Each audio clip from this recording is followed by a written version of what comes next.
Hi everyone, welcome back to my channel. If you're new here, my name's Kim and today we're going through my January wrap up.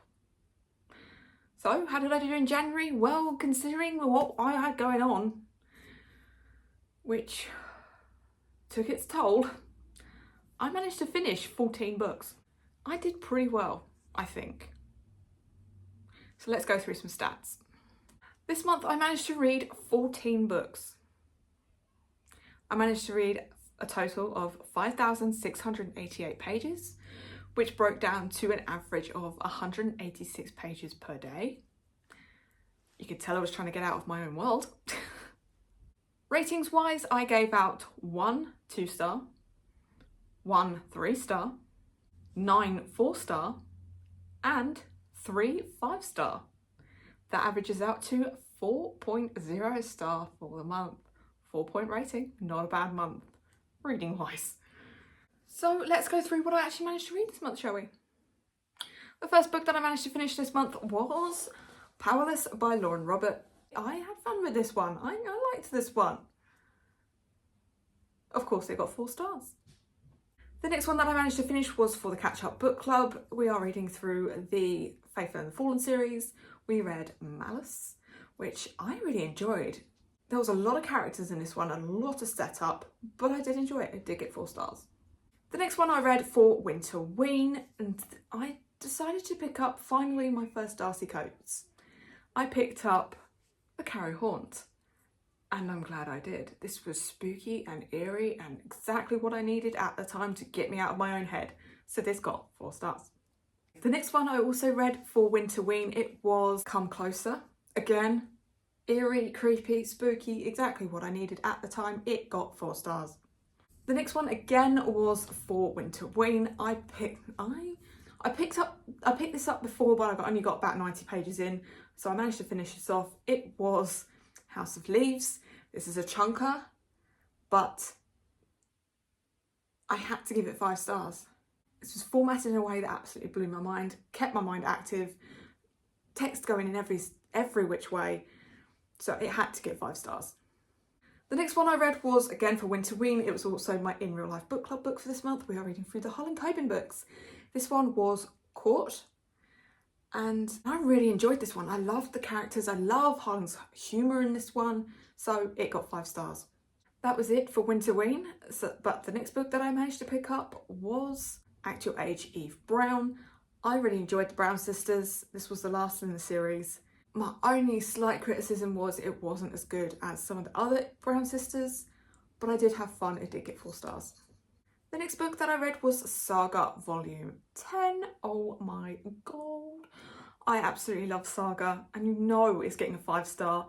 This takes you on a roller coaster of emotions. You really feel for these characters, and I cannot get enough. 5 stars. That's right, door. The next one that I read was What Feasts the Night by T. Kingfisher. This was pretty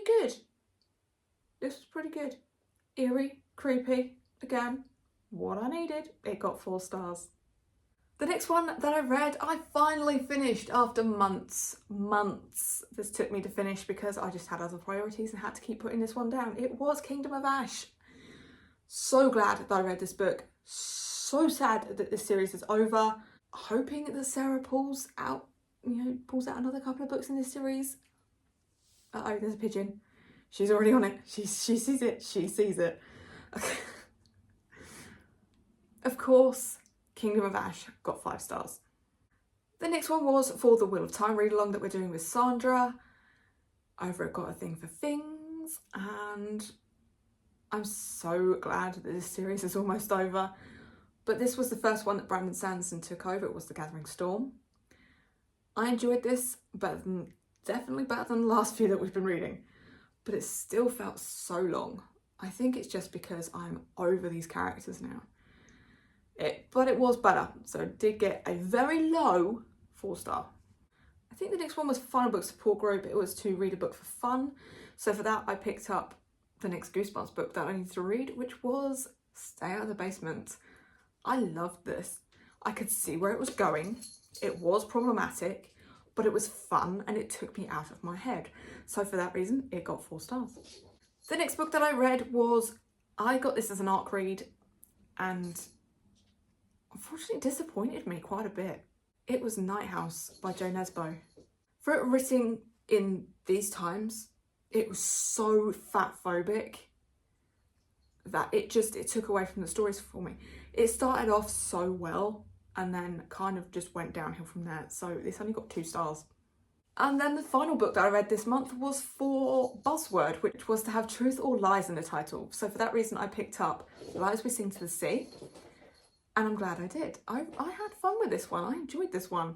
I was actually surprised because I'm sure some people in the book community don't actually like this one. But I enjoyed it. It got 4 stars. So that is everything that I read in the month of January. What do you think?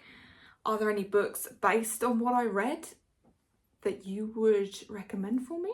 Let me know down below. But there you go. That is my January wrap up. As always, down in my description box, you can find a link to all of my socials. Come give me a follow on Goodreads, on Instagram, on X, and on Storygraph. You can like this video, you can comment, and you can subscribe if you want to. Want to let me know you're here without actually talking to me? Leave me... Ooh. Leave me the castle emoji for Kingdom of Ash. And I'll see you next time. Toodles.